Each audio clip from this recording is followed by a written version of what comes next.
We can live in a mindset of scarcity where we believe that there will never be enough. And unfortunately, often that belief becomes reality because it's what we believe. Or we can live in a mindset where we know we have enough. And not only do we have enough, but we have enough to share. When we give away our abundance, I personally have gotten back tenfold more, often in ways that I truly never expected. It's taken a lot of years, actually, of pretty hard work to undo the lifetime of a mindset of believing I don't have enough. But I feel like I live in integrity with myself, my mind, my heart, my actions. They all align. Welcome to the Secrets to Abundant Living podcast. Your guide on this journey is Amy Sylvis. If you're ready for the secrets to an abundant life, hit that subscribe button now, and let's get started.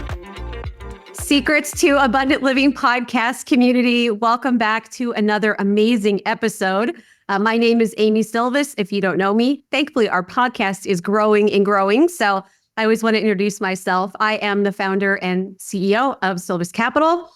And wow, do I have a treat for you today. I know I say that often, but how blessed am I to curate these amazing guests. And today I have Teresa. Teresa, I'm so excited to welcome you today. We were talking right before we got started, just how our relationship developed on LinkedIn. I know we run in, similar communities, but please tell our amazing audience about you.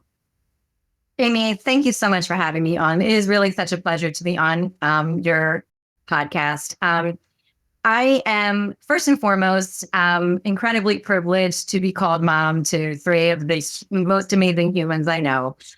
So that is essentially my big role. In my spare time, I work in the pharmaceutical industry. I've been working there for about 30 years. I work in clinical trial management. And in my spare time, I am an avid runner and marathoner. I am a patient advocate. I volunteer. I am an animal lover and rescuer. And I try to do what I can to support my community.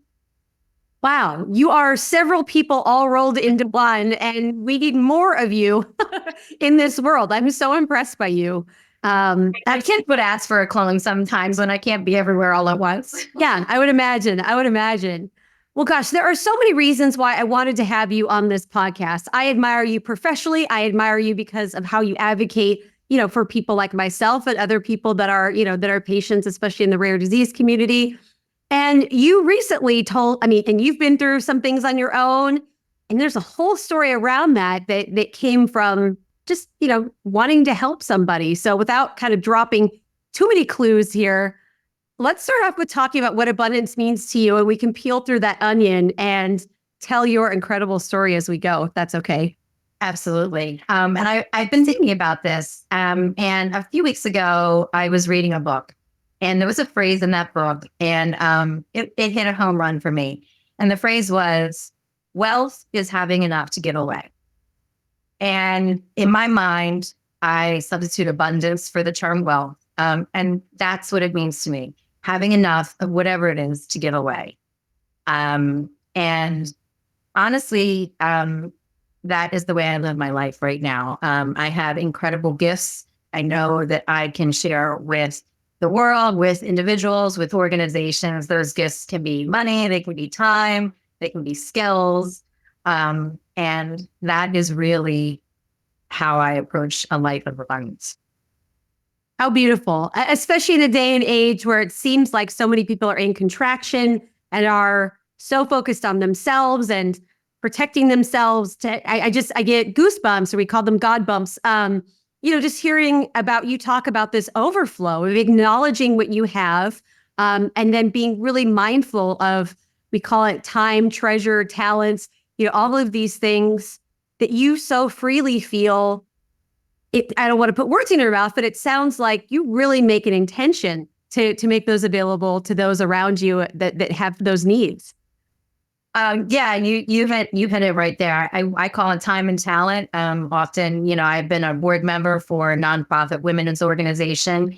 And when we talk about recruiting other volunteer members, we ask people, can you give your time and talent? And that's completely accurate. But I will say, to share a little bit more about me, I haven't always had that mindset. And I think, I've heard other guests on your podcast talk about this too, when there's a shift, right? When does it become apparent to you that the abundance mindset is the way to live? And I grew up in a very working class family. Neither one of my parents graduated from high school. Both of them worked in the trades. My father was a printer, and my mother was a hairdresser.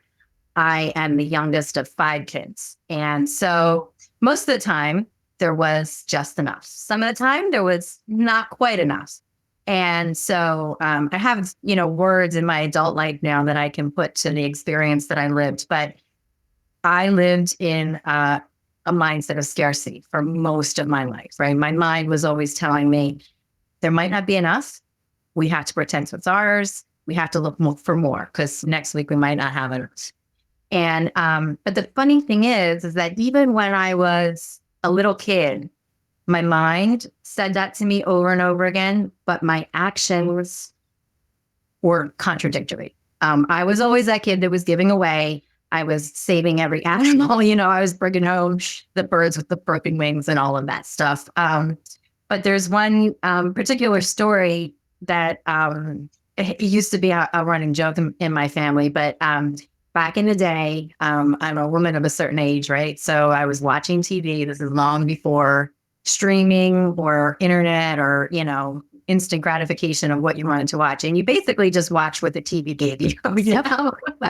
And I was watching my program, and one of those like 5-minute infomercials came on, and it was for Greenpeace. And my little 10-year-old self was watching as they told me that humans were killing the whales and we needed to save the whales. And, the world was going to go crazy if we didn't save the whales. And at the end of the infomercial, I wrote down the information for Greenpeace, and I wrote a little letter to Greenpeace saying that I can't let the whales die. And then I took my piggy bank and I spread it out on my bedroom floor. And some of you may remember that back in the day, you had to go to the bank and get little paper rolls, right? You stuff your coins in there. So I had these piles of all my coins. I put them in the paper rolls, and I put the paper rolls in a grocery bag. And I took the grocery bag down to the post office. It was like 2 or 3 blocks away. And I put it up on the counter along with my library card, just so the postman knew who I was. And I said, I wanted a money order. And he's looking at me like, what are you doing? And so I said, I want a money order and a stamp, please. So he gave me the money order and he gave me the stamp. And I took the money order and I put it in the envelope with my letter to Greenpeace. And I put the stamp on the envelope and I gave it back to him and I mailed it off to Greenpeace.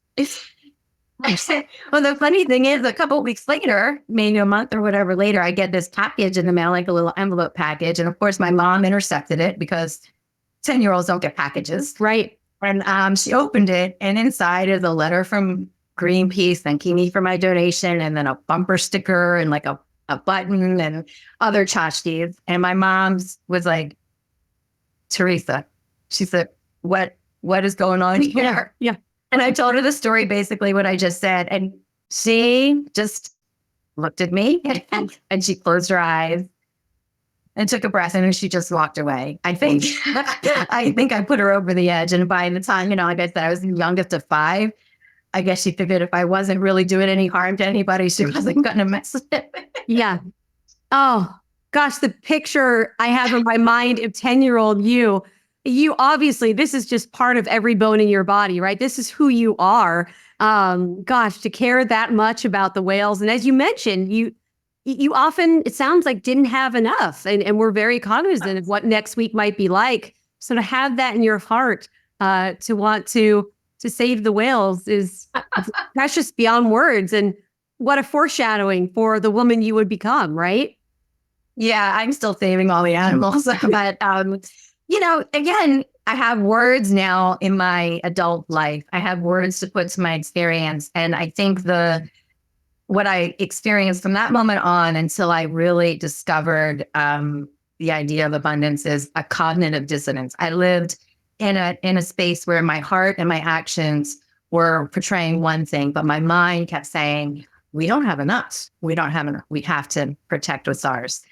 And it wasn't until a couple of years ago when I was introduced to this idea of abundance mindset versus scarcity mindset. And I said, oh my gosh, yes, that abundance, that's where I want to live. That is living there is living in integrity with myself. I just was all over it. I love that. Well, I love that you're alluding to the fact that it's a choice, that it's, this paradigm that we can lean into. If you don't mind sharing, how did you hear about the mindset, and what was that like to hear that and put words to that? So I was working with my therapist. I was in therapy, and she just, introduced me sort of slowly, but it became apparent that, it was a choice. We can live in a mindset of scarcity where we believe that there will never be enough, and unfortunately, often that belief becomes reality because it's what we believe. Or we can live in a mindset where we know we have enough, and not only do we have enough, but we have enough to share. And what I've learned is that when we give away our abundance, I personally have gotten back tenfold more, and often in ways that I truly never expected. So it's taken a lot of years, actually, of pretty hard work to undo the lifetime of a mindset of believing I don't have enough. But like I said, now I feel like I live in integrity with myself, my mind, my heart, my actions. They all align. How beautiful. And how beautiful that you're doing the work, right? I thank you for being vulnerable to talk about that, because I think, myself included, I used to see people living a certain way thinking, well, gosh, I guess I just wasn't born that way, or I wasn't raised in that manner. But knowing, yes, it does take some work, but you can consciously choose to say, all right, I have these two choices. I'm going to do my best to control the controllable and work towards, changing that mindset. I was talking to a friend this morning about the reticular activating system, to get super nerdy on people, right? Oh, yes. With this notion. Yes. So I don't want to stray us too far, but just this notion for folks who aren't familiar with it, that our mind is thinking a whole bunch of thoughts that are at our conscious level of awareness, and seeing and observing all sorts of things in our environment. There's only so much that we can consciously be aware of. So making sure we really choose and train this activating system to take in what aligns with who we are, what we want to think, what we want to believe, is so empowering, because then yes, life does happen to you. There's no question about that. But it's really taking back control of kind of forming your reality in some ways. So I probably sound a little California woo-woo, but it's no true though. Maybe I need to move to California, because I'm with you on that. I'm absolutely there. I get it. And, just to touch one more time about the work I did with my therapist, it was also this idea of it being a conscious choice, but not even just a singular choice, but every choice that we make. Are we making it from a mindset of scarcity and fear, or are we making it from a mindset of abundance and love and hope? And I think all of those kind of bundle together. And I'm not saying I'm perfect, but I try to make at least the big decisions in my life from a mindset of abundance. Okay, so we've done enough foreshadowing. I'm sitting on to my seat. I'm like, okay, here we are. So you are one of the most abundant people that I know of. Let's dive into the recent story, the recent choice you made out of incredible abundance that not many people would. Would you mind telling us a little bit of that story? Sure. So as I said, I work in the pharmaceutical industry. The company I work for, Cyromedics Biosciences, we are doing a clinical research trial in people with cystic fibrosis. And as a way to help motivate myself and my colleagues, and also drive home the real impact of our work on this community of people with a very rare disease, my CEO brought in a patient advocate to speak with us one day. And Ray Poole came to speak with us about he and his wife's story. Rebecca, his wife, lives with cystic fibrosis, and she has quite a powerful, powerful story. She's had a double lung transplant. She's had ups and downs, as you well know, Amy. And her story and Ray's story of support and advocacy and love was just, I can't tell you how powerful and moving it was. And for me, particularly the last part of their story, where he told us that after all that Rebecca has been through, she is now listed for a new kidney. As you know, cystic fibrosis affects more than just the lungs. It affects many organs in our body, not only the disease itself, but the medications that need to be taken every day take a toll on all of our organs, particularly kidneys. And Rebecca was facing kidney failure. She needed a new kidney. And when I signed off from work that night, I thought about this story, and it hit me personally because right after I was born, my mother was diagnosed with lupus nephritis. Lupus is an autoimmune disease that preferentially attacks the renal arteries. It basically destroys your renal arteries, and then your kidneys die. And by the time I was a teenager, my mother had already had one kidney removed. She had had a vein graft on her remaining kidney, which meant they took a piece of vein out of her ankle and they put it, replaced the renal artery, and that was failing. And her current kidney was at about a 10% function, and she was facing down dialysis, and she needed a kidney. And I was 16, 17 at the time. Living donor was really in its infancy, and they were only considering familial donors really at that time for people who needed organs. And I volunteered to be a kidney donor for my mom. But, back in the early 80s, they didn't have the prevailing paradigm for autoimmune disease was that it was strictly inherited. And they told me I had a 90% chance of developing lupus nephritis in my lifetime. And so I was not permitted to donate a kidney for my mother. And when I was 19, my mother passed away from complications of her lupus. So it's funny because I never thought from then until now that I never really considered donating to someone other than my mother. But when I heard Rebecca's story, I knew it wasn't an option for me. And that night I signed on to the National Kidney Foundation website. I signed up to be a living donor. I emailed Ray. I was like, hey, I know you don't know me, but I'd like to donate a kidney to your wife. I wanted to be a directed donor for Rebecca. Of course, he was incredibly gracious and said, yes, of course, we would be honored.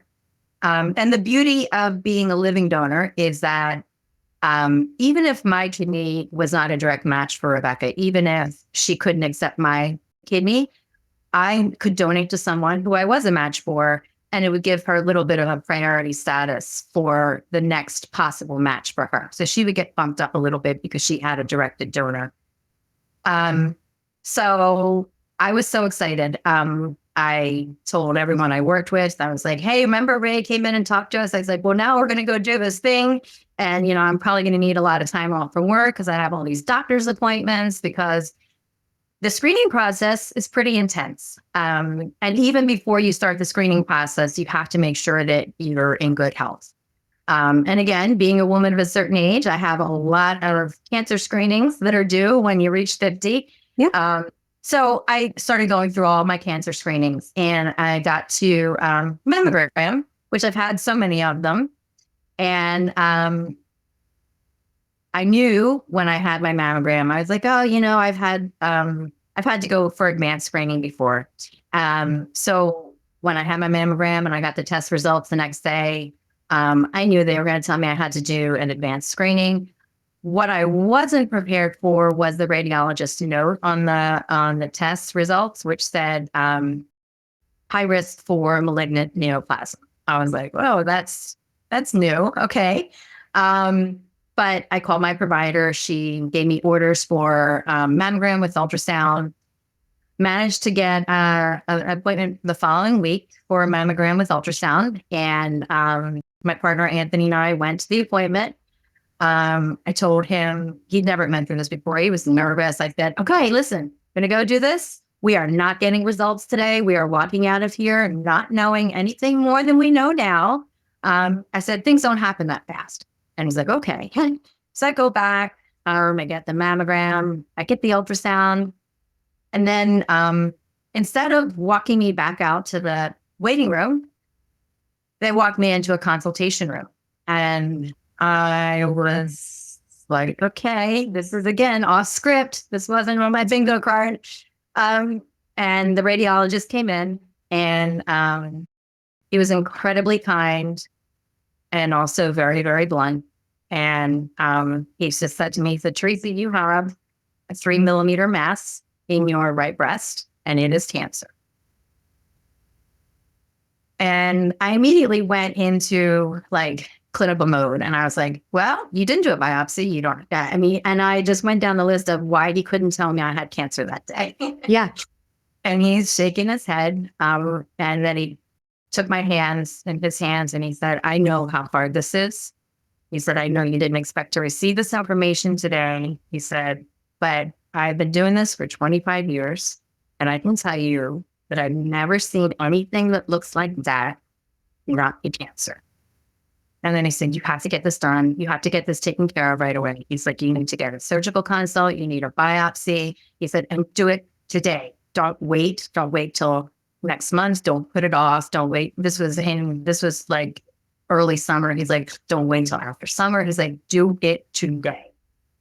And he scared the crap out of me, quite honestly. Like, yeah, in absolute shock. And he said, to the point, he's like, I'm bringing my nurse navigator in here and she's going to take care of everything for you. And so the nurse came in, she scheduled all my appointments for the next week. I had a surgical consult and a biopsy. I had orders made in case I needed to get an MRI. I had it all within 15 minutes. And she put all of my paperwork in a beautiful pink folder with the breast cancer awareness ribbon on it. And then she walked me back out to the waiting room. And I walk out to the waiting room and there's Anthony sitting in the middle of a room of like 25 women. And he's sitting there so expectant. And a few women that looked at me and they saw me holding that pink folder, they kind of averted their eyes because everybody knew what that meant. And, you know, it's hard to recognize that what actually happens back in those rooms. So I walked out and on my mind, my first thought was, how am I going to tell Anthony? How am I going to tell my kids? And how am I going to tell Byrne? Like, how our hopes just a week before were way up here. Rebecca was going to get her new kidney. I was going to do this, you know, really empowering thing that resonated so internally with me because of my mom. And now it was all really unknown. My goodness. Yeah.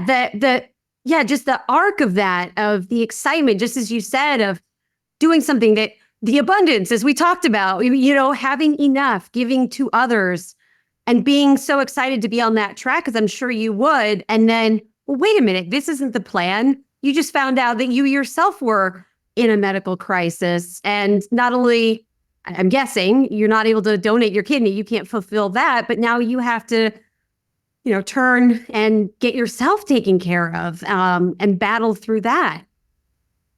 Yeah, I mean, and thankfully, it wasn't a great battle. I mean, the wonderful and beautiful part of this story is that, and this goes back to what I said, is that I get back 10 times in unexpected ways, is that because I was going to donate my kidney, I got my mammogram full 6 or 7 months before I normally would. Normally, I would be going next month for a mammogram. And so I got the blessing of early detection because the biopsy revealed that it was stage 0 cancer. It's called ductal carcinoma in situ, DCIS, which means that the tumor was basically surrounded and encompassed in the milk duct. It had not yet become invasive in the breast tissue. And so we hoped that a simple surgery would take care of it, maybe some radiation. But the blessing of really early detection, because you can't get a better prognosis than you can with stage 0 DCIS. That's the best you can hope for. Wow.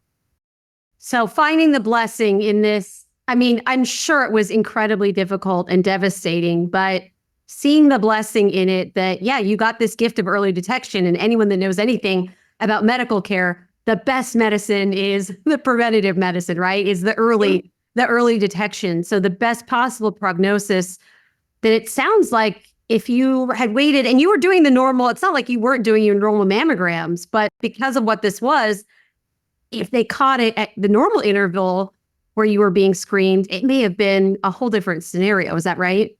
It could have been, yeah. It could have been. It definitely could have been. I mean, I ended up having several surgeries. The first surgery was a lumpectomy, which wasn't quite successful. It didn't get clean margins. So then I ended up having to have a double mastectomy with lymph node removal. But again, when they did pathology on all of the breast tissue that was removed, they confirmed that even then, which was end of July, it remained stage 0. The tumor remained DCIS. It was still in the milk duct. It had not become invasive. But every day that passed was the chance that it would become invasive. Most of these DCIS tumors do eventually become invasive with time. My goodness. Yeah. So what has that journey been like, if you don't mind? So, I mean, double mastectomy, and that is radiation. Was there chemo? What? No, again, I mean, so again, if the original surgery, the breast conserving surgery had been successful, I likely would have had to have several rounds of radiation. Yeah. Probably not a candidate for chemotherapy. Okay. My tumor was hormone receptor positive, which means that it feeds off female hormones. So I probably would have been a candidate for hormone therapy for a number of years after radiation. But because that surgery wasn't successful and I had to go with the more extreme double mastectomy, they were able to confirm with the removal of both breasts and with the removal of the lymph nodes that the cancer remained stage 0, remained non-invasive, and no other tissues were involved. So within a month after my mastectomy, I was discharged from my oncologist, from my breast surgeon, with no further treatment needed. So I did not have to do radiation. I did not have to do chemo. I won't have to do long-term hormone therapy. And I was able, when I knew I was going to get the mastectomy, I said to my surgeon, this was in the middle of July, I said, my daughter's going to vet school next month and she's going to have a white coat ceremony at the beginning of August. I said, I need to go to that. Yeah. I said, we schedule the mastectomy after that. And he said, no, we're not scheduling it after that. We're scheduling it for next week so that you'll be recovered in time to go to that. And I was there. I saw her get her white coat. You could so easily be absolutely furious with this situation and angry. And I'm not saying you're not, or you shouldn't be. Oh, I had moments. I'm sure you did. Yeah. So you're normal. Congratulations on being a perfectly normal person. Well done. But I'm just truly in awe of your mindset, back to kind of what we discussed about finding the blessings in this, or the fortunate areas of this, of, it remained stage 0. You were able to, I think, attend your daughter's white coat. So yes, amazing. Yeah. Amazing. Yeah. And wow, you were spared, chemo and hormone therapy and all those other things. It doesn't happen though. Like I will say from the beginning, it wasn't just me. And I said this as I went along through the process. I have also been incredibly fortunate to be surrounded by really awesome, amazing people. I mean, my kids, my partner, Anthony, the people I work with, my colleagues, the paramedics, my friends, my running friends, everyone. I have never felt so held up, supported. I mean, everyone, even the vendors that I work with in my job, I had people from those organizations sending me flowers and texting me and calling me. It's the most I mean, I'm speechless at the way people stood up and held me up during this whole process. It really leaves me speechless. I'm so grateful that you're willing to share the story. I'm sure, as you mentioned, there were some incredibly difficult and dark times, and reliving this and telling it, I'm sure, is not, top of your list of things ways to spend your time. But your generosity and, sharing with others, on this platform is incredible. And I also you gave me a little bit of an update right before we began recording. Yes. Yes. So do you mind sharing that one last piece? Right. Yeah. So, we're recording this on November 6th, and yesterday on November 5th, Rebecca received her new kidney. I am waiting for an update from Ray on everything, but the plan was that yesterday she received her new kidney, and I'm just praying and hoping that her and her donor, Marissa's father, actually. Oh, Yeah, her father donated. So I'm just hopeful for soul and vibrant recovery for both of them. absolutely. Rebecca, we're sending you all of our love, all of our love. Yeah. Thank you again for sharing. I'm so glad that your health turned out well, that Rebecca is on her way after receiving her transplant yesterday. I love to ask folks what is next and what they want to do to bring more abundance in their life. I can't imagine what else could be more abundant for you, but I'm going to ask the question anyway, because you seem to have such a great life path. So please let us know what's next. I mean, honestly, I don't have anything specific in mind. I want to, my diagnosis early in the summer really detoured me from some of the wonderful things I like to support. I'm usually running the Silly Marathon in a couple of weeks with Emily's Entourage. Nice. Hopefully get back to that next year. And, my oncologist said when she discharged me, God bless you, that Thank you. it's like I never had cancer. She said the surgery did its job like I never had cancer. And then she said really quietly to me, you could try to donate your kidney again. So that's a thought in the back of my mind. I will say, though, that I know how difficult this was on my family, on my partner. It's really difficult to watch somebody, even if it's for a good thing, to go into surgery and to be that vulnerable. But it's on my radar again. Wow. We will be eagerly waiting for an update, regardless of what it is. It seems like just amazing things follow you around just because of who you are as a person and how you give to others. You mentioned Emily's Entourage. We've had Emily on this podcast, who we all adore tremendously. That's just spectacular. Thank you again for taking the time to share. For those that are looking to have more abundance in their lives, what would you suggest? What are your amazing Teresa words of wisdom for anyone looking to follow in your footsteps? I mean, I'll go back to, what my therapist has told me is that when I'm making choices in my life, where am I making them from? Am I making them from a mindset of scarcity and fear, or am I making them from a mindset of abundance and hope and love? And if I can make the majority of my decisions from abundance, then I know I'm on the right track. So I would say just start with simple decisions in your life about how you spend your time, or, where your talents might be applied. Mic drop. Mic drop. Thank you so much for taking the time to share your wisdom and being very generous and abundant with your time and your story. I'm just, I'm blown away. I hope one day to be as magnificent as you, truly. Yes. It has been my honor and privilege to be here. As I mentioned to you way back when, as I was going through all of this, in some of those moments when I was waiting for procedures, I was listening to your podcast, and it has been really uplifting for me. So thank you for what you do. That means so much. It means more than I can tell you. Amazing. Well, thanks again. Hopefully we can have you on again if you're ever willing to get some updates and drop some more amazing knowledge. Everyone, thank you so much for joining us today. Oh, Teresa, I forgot to mention, if folks want to get in touch with you, where can they get in touch with you? I'm one of those folks that's not on any of the socials, but I am on LinkedIn. So you can Teresa Byrne at LinkedIn. That's Okay. it. Perfect. Thanks, everyone. Have an amazing day, and we will talk to you soon. Thank you for joining us on another episode of the Secrets to Abundant Living podcast. We hope you found inspiration and valuable insights that will empower you on your journey towards abundance. If you enjoyed today's episode, don't forget to subscribe, rate, and leave a review.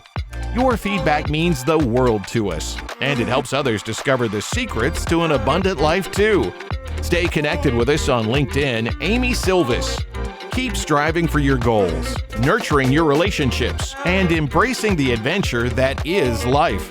Until next time, we wish you an abundantly fulfilling day.